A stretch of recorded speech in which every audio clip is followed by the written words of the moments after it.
നമസ്കാരം.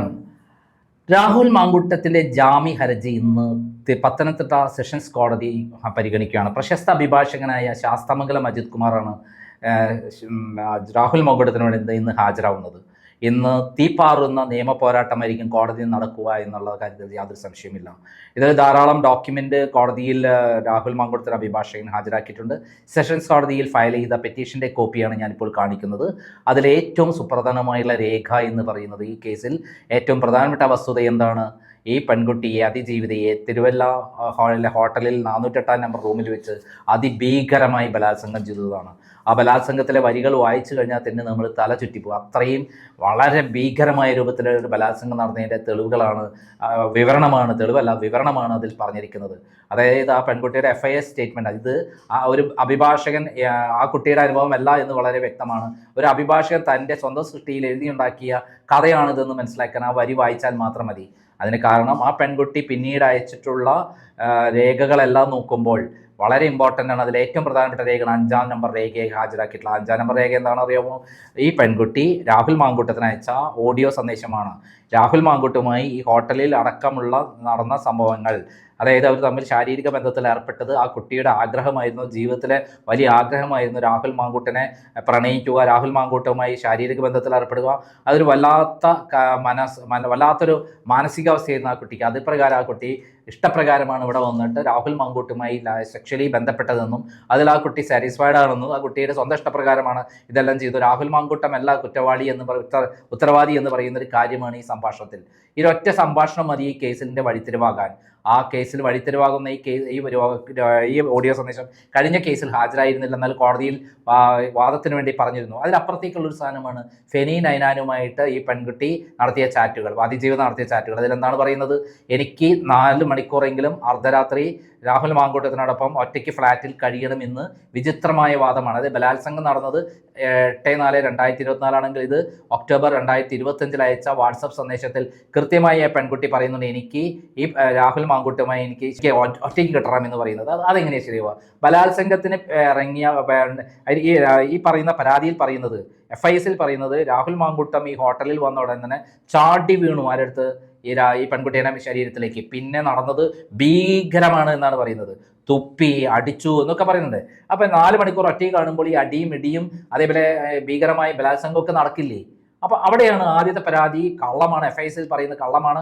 ആ പെൺകുട്ടിയുടെ അറിവോ സമ്മതവും ഇല്ലാതെ ഏതോ ഒരു അഡ്വക്കേറ്റ് പിണറായി വിജയന് വേണ്ടി തയ്യാറാക്കി ഉണ്ടാക്കിയെടുത്ത കെട്ടുകഥയാണ് ഇതെന്ന് മനസ്സിലാക്കുന്നത്. ഇത് 3 പരാതിയിൽ സമാന സ്വഭാവത്തോടെ ഉണ്ടാക്കിയതാണ്. അതായത് കുഞ്ഞിനെ വേണം, നിന്നെ ഗർഭം ധരിക്കണം, എൻ്റെ കുഞ്ഞിന് ഗർഭം ധരിക്കണം, കല്യാണം കഴിക്കണം, നിന്നെ വിവാഹം കഴിക്കണം എന്നൊക്കെ പറഞ്ഞിട്ടുള്ള ഡയലോഗുകളാണ് എല്ലാത്തിലും ഉള്ളത്. അതേപോലെ അവസാനം ഗർഭചിത്രം നടത്തണം, ഇല്ലെങ്കിൽ നിന്നെ കൊല്ലും എന്നൊക്കെ പറയുന്ന ഭീഷണി സ്വരങ്ങളും എല്ലാം സമാന സ്വഭാവത്തിൽ ഉണ്ടാക്കിയതാണ്. അതിനെന്തായാലും തിരക്കഥ, സംവിധാനം എല്ലാം തന്നെ പിണറായി വിജയനും P ശശിയുമായതിനാൽ ഇതും ഇതിലപ്പുറവും നടക്കും. P ശശിയാണെങ്കിൽ കേരളം കണ്ട ഏറ്റവും വലിയ ബലാത്സംഗ വീരനാണെന്ന് നമുക്കറിയാം. അദ്ദേഹത്തിനെതിരെ കണ്ണൂരിൽ വെച്ച് പാർട്ടി ഓഫീസിൽ വെച്ചൊരു MLA മകളെ കയറിപ്പിടിക്കാൻ ധൈര്യം കാണിച്ച ഈ P ശശി എത്ര അധമനാണ് എന്ന് നമുക്കറിയാം. ആ അധമനെയും വെച്ചിട്ടാണ് പിണറായി വിജയൻ ഇങ്ങനത്തെ കള്ളക്കേസുകളൊക്കെ ഓരോരുത്തരുടെ പേരിലുണ്ടാകും. സ്വന്തം അനുഭവം എഴുതി ഉണ്ടാക്കുന്ന പരിപാടിയാണ് P ശശിക്കുള്ളത് എന്ന് പറഞ്ഞാൽ അതിശയോക്തിയൊന്നുമില്ല. എന്തായാലും ഇവിടെ കേസിൽ ആദ്യത്തെ വാദം തന്നെ പൊളിയാണ്. ഇതിൽ ഏറ്റവും പ്രധാനപ്പെട്ട വാദം ബലാത്സംഗം നടന്നോ ഇല്ലേ എന്നുള്ളതാണ്. നമ്മുടെ മുന്നിൽ തെളിവുകൾ വെച്ച് നോക്കുമ്പോൾ ഇതിനകത്ത് രാഹുൽ മാങ്കൂട്ടം അങ്ങനെ ഒരു സാധനം നടത്തിയിട്ടുള്ളത് ഈ 2 ഡോക്യുമെന്റ് കൊണ്ട് തന്നെ മനസ്സിലാവുമെങ്കിലും മൂന്നാമത്തെ ഒരു ഡോക്യുമെന്റ് കൂടി ഉണ്ട്. 3-ാം നമ്പർ രേഖയെ ഹാജരാക്കി ഈ പെൺകുട്ടിയും അതേപോലെ അതിജീവിതയും രാഹുൽ മാങ്കൂട്ടുമായി നടന്നിട്ടുള്ള ദീർഘമായ വാട്സപ്പ് ചാറ്റുകളുടെ നിരയാണ്. അത് ആ പെൺകുട്ടി അതിൻ്റെ അകത്ത് കൃത്യമായി പറയുന്നുണ്ട്, എനിക്ക് രാഹുൽ മാങ്കൂട്ടത്തിനെ കല്യാണം കഴിക്കണം, എനിക്കൊരു കുഞ്ഞു വേണം, എനിക്ക് സ്നേഹമാണ്, ഈ പ്രണയം നിഷേധിക്കരുത് എന്നൊക്കെ പറയുന്ന കാര്യങ്ങൾ അതിലുണ്ട്. എന്നാൽ ഒരു ഭാഗം മാത്രമാണ് നമ്മുടെ രാഹുൽ മാങ്കൂട്ടം ഇങ്ങോട്ട് ഭീഷണിപ്പെടുത്തിയപ്പോൾ എന്നെ ഭീഷണിപ്പെടുത്താൻ വരണ്ട എന്നൊക്കെ പറയുന്ന ചില ഭാഗങ്ങൾ മാത്രം എടുത്താണ് ഇവിടുത്തെ ദൃശ്യമാധ്യമങ്ങൾ രാഹുൽ മാങ്കൂട്ടത്തിനെ ഏറ്റവും മോശപ്പെടുത്താൻ ശ്രമിച്ചിട്ടുള്ളത്. എന്നാൽ കോടതിയിൽ എത്തിയിരിക്കുന്ന രേഖകൾ പ്രകാരം കൃത്യമായിട്ട് രാഹുൽ മാങ്കൂട്ടത്തിന് അവർക്ക് പ്രണയമായിരുന്നു.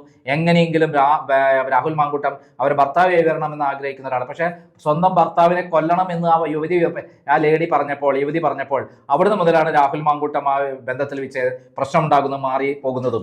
പിന്നീട് രാഹുൽ മാങ്കൂട്ടത്തിന് പിന്നാലെ നടക്കുകയായിരുന്നു. 2024 ഏപ്രിൽ മാസം ഒരു ബലാത്സംഗം നടന്നാൽ പിന്നീട് എന്തിനാണ് അവർ പിന്നിൽ പോകുന്നത്? ഒരു പരാതി കൊടുക്കണ്ടേ?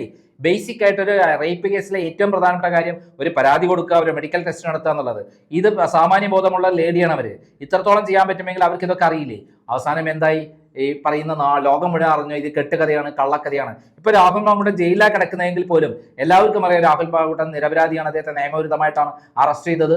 അതേപോലെ ആ കുട്ടി കൊടുത്ത പരാതി പോലും കൃത്യമായിട്ടല്ല ഉണ്ടായിട്ടുള്ളത്, അതിൽ മെഡിക്കൽ ടെസ്റ്റ് പോലും നടത്തിയിട്ടില്ല. 173(1)(2) പ്രകാരമുള്ള BNSS പ്രകാരമുള്ള പരാതിയല്ല കിട്ടിയിട്ടുള്ളത്. അവരെ ഒപ്പോ ഒന്നും ഉണ്ടായിട്ടില്ല, നേരിട്ട് വന്നിട്ടില്ല, തുടങ്ങിയ ഒത്തിരി കാര്യങ്ങളുണ്ട്. അവർ ഇനി ഇന്ത്യയിലേക്കേ വരുന്നില്ല എന്നുള്ളതാണ് ഇപ്പോൾ അറിയിച്ചിരിക്കുന്നത്. അവർക്ക് ഈ കേസുമായി മുന്നോട്ട് പോകാൻ താല്പര്യമില്ല എന്ന് പോലീസിനെ അറിയിച്ചു എന്നുള്ള വിവരമാണ് പുറത്തു വരുന്നത്. ഇത്രയും ഒരു വിവരവുമില്ലാത്ത, ഒരു ഗന്ധവുമില്ലാത്ത, ഒരു നിയമപരമായി നിൽക്കാത്ത ഒരു പരാതിയുമായിട്ട് പിണറായി വിജയൻ രാഹുൽ മാങ്കൂട്ടത്തിനെ കുറച്ച് ദിവസത്തേക്ക് ജയിൽ കടത്തിയെങ്കിലും ഇത് വലിയ ചർച്ചയാക്കാനും കേരളത്തിൽ മുഴുവൻ പിണറായിക്കെതിരെ ജനരോഷം ആളിക്കത്താനും സഹായിച്ചു എന്നല്ലാതെ വേറെ ഒന്നും ഉണ്ടായില്ല. അദ്ദേഹത്തെ നിരന്തരമായി പോലീസ് കസ്റ്റഡിയിലെടുത്ത് ഇങ്ങനെ പ്രദർശന വസ്തുവാക്കിയപ്പോൾ ജനക്കൂട്ടം അവരെ ആക്രമിക്കാൻ സാധ്യതയുണ്ടെന്ന ഇന്റലിജൻസ് റിപ്പോർട്ട് പോലും ഗവൺമെന്റിന് ലഭിക്കുകയുണ്ടായി. അത്രയും ഇത് ഫാബ്രിക്കേറ്റ് ആയ കേസാണെന്ന് ജനങ്ങൾ മൊത്തം അറിഞ്ഞു. അപ്പൊ ഈ സന്ദർഭത്തിൽ ഇന്ന് ശാസ്തമംഗലം അജിത് കുമാർ കോടതിയിൽ ഈ ഡോക്യുമെന്റ് എല്ലാം വെച്ചുകൊണ്ട് ശക്തമായ വാദം നടക്കും. മാത്രമല്ല മജിസ്ട്രേറ്റ് കോടതിയുടെ ഉത്തരവ് നിയമവിരുദ്ധമാണ്.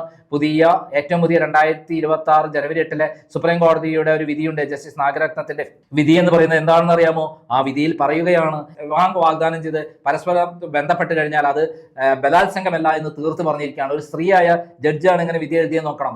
സുപ്രധാന വിധിയാണ്. ആ വിധിയെ മറികടന്നുകൊണ്ട് മജിസ്ട്രേറ്റ് ഉത്തരവ് നിയമവിരുദ്ധമാണ്. അത് ഈ കോടതി അത്രയും നിയമപരമായിട്ടുള്ള ഇത്തരം സുപ്രീം കോടതിയുടെ 4-5 വിധികൾ പരിഗണിക്കുന്നുണ്ട്. ആ വിധികൾ പ്രകാരം ഈ രാഹുൽ മാങ്കൂട്ടം ഒരു തരത്തിലും കുറ്റക്കാരനാകുന്നില്ല.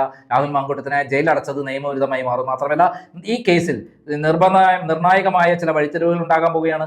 ഈ കേസ് ഇപ്പോൾ സെഷൻസ് കോടതി ജാമ്യം ഇറങ്ങിയ ഉടനെ രാഹുൽ മാങ്കൂട്ടത്തിന് കോഷ്യം കൊടുക്കും. അതോടൊപ്പം തന്നെ ഈ യുവതിക്കെതിരെയും അതേപോലെ ഈ പറയുന്ന പോലീസിനെതിരെയും കള്ളക്കേസിൽ കുടിക്ക് അറസ്റ്റ് ചെയ്ത് ജയിലടച്ച പോലീസിനെതിരെയും ഈവൻ പിണറായി വിജയനെതിരെ പോലും കേസ് ഫയൽ ചെയ്യാൻ സാധ്യതയുണ്ട്. കാരണം പിണറായി വിജയന് ഈ പെൺകുട്ടിയെ ഓടി അയച്ചു കൊടുക്കുന്നു, എന്നിട്ട് പോലീസിനോട് നിർബന്ധിച്ചിട്ടാണ് ഇത്തരം നിയമവിരുദ്ധമായ അറസ്റ്റും മറ്റുള്ള കാര്യങ്ങളും ദ്രുതഗതിയിൽ നടത്തിയിട്ടുള്ളത് എന്നുള്ള കാര്യമാണ് ഇപ്പോൾ മുന്നിലുള്ളത്. അത് പറയാൻ പിണറായി വിജയൻ പോലും പ്രതിയാകേണ്ടി വരും. 20 കോടി രൂപയ്ക്ക് നഷ്ടപരിഹാരത്തിന് കേസ് ഫയൽ ചെയ്യുമെന്നുള്ള വാർത്തകളാണ് പുറത്തു വരുന്നത്. എന്തായാലും ഇന്ന് പത്തനംതിട്ട സെഷൻസ് കോടതിയിൽ തീ പാറുന്ന ആ നിയമ പോരാട്ടം നമുക്ക് കൂടുതൽ വിവരങ്ങൾ അറിഞ്ഞ ശേഷം നമുക്ക് പുറത്തുവിടാം. അതുവരെ കാത്തിരിക്കുക. നന്ദി, നമസ്കാരം.